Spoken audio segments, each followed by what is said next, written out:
ሰላም ሰላም ሰላም ጤና ይስጥልን በመላው ዓለም የምትገኙ ስፖርት አፍቃሪያንና እንዲሁም መላው የዓለም ሕዝብ ዛሬ እንግዲህ የዓለማችን ታላቁ ቱርናመንት የዓለም ዋንጫ ለ23ኛ ጊዜ እየተካሄደ ያለው የ26ቱ የዓለም ዋንጫ እነሆ ፍጻሜውን ዛሬ እሁድ ሐምሌ 12 ከምሽቱ 4 ሰዓት በሁለቱ የኳስ ሀያላን ሀገር መካከል ይካሄዳል።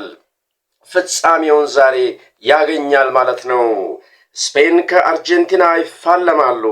የአባትና የልጅ የመምህሩና የደቀ መዝሙሩ ፍጻሜ ለሁለተኛና ለአራተኛ ጊዜ ዋንጫውን ለማንሳት እነሆ ታላቅ ፍልሚያና ትንቅንቅን በዛሬ 4 ሰዓት ላይ የሚያደርጉ ይሆናል። የሚገርም የሚያስደንቅ ነው። ከአንድ ወር በላይ የፈጀው ይህ ታላቁ የዓለማችን ቱርናመንት ዛሬ እንግዲህ በአርጀንቲናና በስፔን መካከል በሊዮኔል ሜሲና በያሚን ያማል መካከል ፍልሚያውን የፍጻሜ ጨዋታውን ያደርጋል ማለት ነው። ስፔናውያን የ16 ዓመት የኳስ ጥማታቸውን የ16 ዓመት ናፍቆታቸውን ዛሬ ለማሸነፍ ለማርካት ትንቅንቅ ያደርጋሉ። ዋንጫውን ከፍ በማድረግ ያነሳሉ ወይንስ እንደገና ለ17ኛ ዓመት የዋንጫ ረሃባቸው ይቀጥላል? ዛሬ እንግዲህ ይህን ጥያቄ የሚመልስ ይሆናል። አርጀንቲና ደግሞ ከ4 ዓመታት በፊት ዋንጫውን አንስታ ነበር። የ22ቱን የዓለም ዋንጫ ከፍ አድርጋ አንስታ አሁንስ በተከታታይ ለሁለተኛ ጊዜ ድሏን ታስከብራለች ወይንስ ዋንጫውን አሳልፋ ትሰጣለች? ከፍተኛ ተጋድሎ ያደርጋሉ። እነዚህ ሁለት የእግር ኳስ ሀያላን በመድረኩ ለሁለተኛ ጊዜ ይገናኛሉ።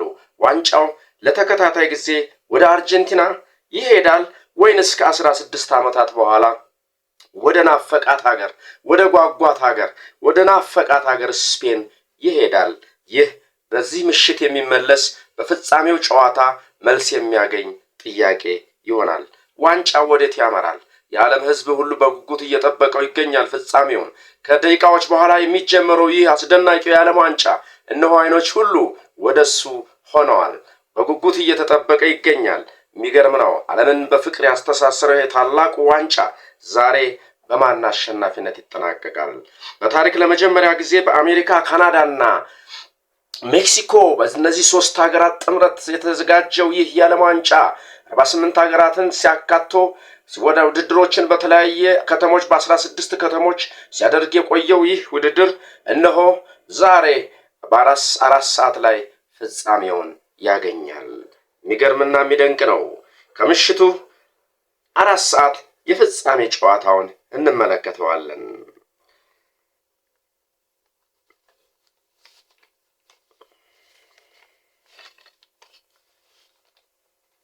እንደ ኢትዮጵያ አቆጣጠር ሰኔ 4 ቀን 2018 ዓመተ ምህረት የተጀመረው ውድድር 104 ጨዋታዎችን አስተናግዶ እነሆ ዛሬ መቋጫውን ፍጻሜውን ያገኛል። በብዙ መልኩ በባህልና በአኗኗር ዘይቤ የሚመሳሰሉት ሁለቱ የእግር ኳስ ሀያላን አርጀንቲናና ስፔን እነሆ ዛሬ በኳሱ ይፋለማሉ። በባህል ይመሳሰላሉ። በባህል የአኗኗር ዘይቤ ይመሳሰላሉ። ህዝቦቻቸውም ይመሳሰላሉ። ዛሬ ግን በእግር ኳስ ለዋንጫ ይፋለማሉ። እነዚህ ሁለቱ የእግር ኳስ ሀያላን 14 ጊዜ በሜዳ ላይ ሲገናኙ 6 ጊዜ ሲሸናነፉ 2 ጊዜ አቻ ወጥተዋል። የሚገርም ነው። ኦልሞስት ተመጣጣኝ እንቅስቃሴ ይታያል እየተባለ የሚነገርለት የዛሬው ፍልሚያ ማን እንደሚያሸንፍ ከወዲሁ ብዙ ግምቶች እየተሰጡ ይገኛሉ። ሁለቱም 14 ጊዜ ሲገናኙ 6 ጊዜ ተሸናንፈዋል። ሁለቱን ደግሞ አቻ ወጥተዋል። በዚህ ዓለም ዋንጫ ደግሞ ከአሁን በፊት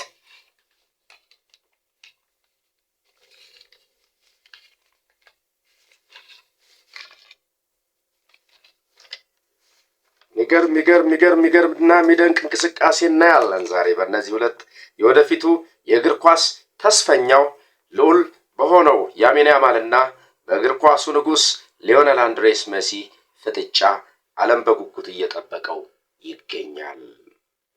ፍጻሜው በውድድሩ 8 ጎሎችን ያስቆጠረውና ሪከርዶችን እየሰባበረ እዚህ ድረስ የደረሰው አርጀንቲናዊ ኮከብ ሊዮኔል ሜሲን ከስፔኑ ተስፈኛ ወጣት ያሚን ያማል ጋር ጉጉቱን የበለጠ ከፍ አድርጎታል።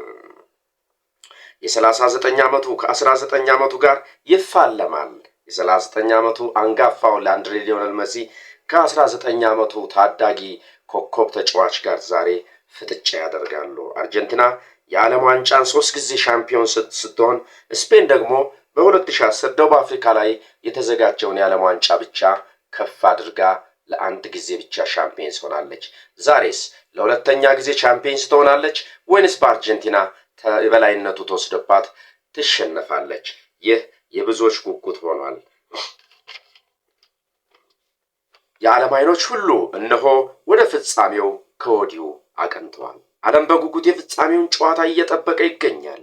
ብዙ የስፖርት ሊቃን፣ ተንታኞች፣ ጋዜጠኞች እንዲሁም የተለያዩ የግምት ሴንተሮች ግምታቸውን እያስቀመጡ ይገኛሉ። ሁለቱም ተመጣጣኝ ናቸው ሲሉ፣ ሌሎች ደግሞ ለስፔን የማሸነፍ ግምቱን ይሰጣሉ። አንዳንዶች ደግሞ ጨዋታው 2-1 ወይንም 3-2 ሊጠናቀቅ ይችላል ሲሉም ይደመጣሉ። ሱፐር ኮምፒውተር ጨምሮ ሌሎች የእግር ኳስ ጠበብቶችና የእግር ኳስ ተንታኞች አብላጫውን ስፔን የማሸነፍ ግምት ከፍ ያለ ግምት ተሰጥቷታል። ስፔን ይህንን ዋንጫ ታሸንፋለች ሲሉ ሱፐር ኮምፒውተርና ሌሎች የእግር ኳስ ተንታኝና ምሁራን ይናገራሉ። ግምታቸውንም በማስቀመጥ ላይ ይገኛሉ። እጅግ የሚደንቅ ጨዋታ እንመለከታለን። የኦፕታ ሱፐር ኮምፒውተር ትንበያም ለስፔን ያደላ ሆኗል። 59.6% የማሸነፍ ዕድል ለስፔን ሲሰጥ፣ በተቃራኒው ደግሞ 40.1 ለአርጀንቲና ሰጥቷል። ኦፕታ ሱፐር የቀድሞው የእንግሊዝ ተከላካይ የነበረው ሪዮ ፈርዲናንድ የአርጀንቲና ብሔራዊ ቡድን ቀላል ግምት መስጠት አክብሮት አለመስጠት ነው ሲል ሐሳቡን ገልጿል። ምክንያቱም አርጀንቲናዎች እነሆ በውጥረትና በጫና ውስጥ ሲሆኑ በጣም ከባድ የሆነ መልስ፣ ከባድ የሆነ ካውንተር አታክ ከመመራት ተነስተው የማሸነፍ ልምዱና ብቃት ስላላቸው በአንድሬ ሊዮኔል መሲ ቡድኑ እየተመራ ዛሬ በቀላሉ ለስፔን እጅ ይሰጣል ማለት ግን ሞኝነት ነው ሲል የድሮ ተከላካይ የእንግሊዝ ተከላካይ የነበረው ሪዮ ፈርዲናንድ አሁን በተንታኝነት እያገለገለ የሚገኘው ሐሳቡን ያስቀምጣል። የሆነ ሆኖ ግን ይህ ተከላካይ ሪዮ ፈርዲናንድ ይሁንና ግምቱን ግን ለስፔን ሰጥቷል። ስፔን ታሸንፋለች ብሏል። አክሎም የአርጀንቲና ቡድን የበለጠ ጠንካራ የሚሆነው በጫና ውስጥ ሲገባ ነው ብሏል።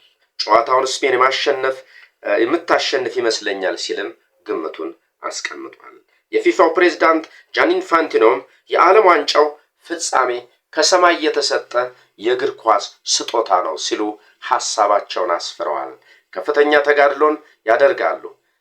እነዚህ ሁለት ቡድኖች በቀላሉ የሚፋቱ አይደሉም። ወደ ተጨማሪ ደቂቃዎችም ጨዋታው ሊያመራ ይችላል ሲልም ይህ ፕሬዝዳንት ሐሳቡን አስፍረዋል።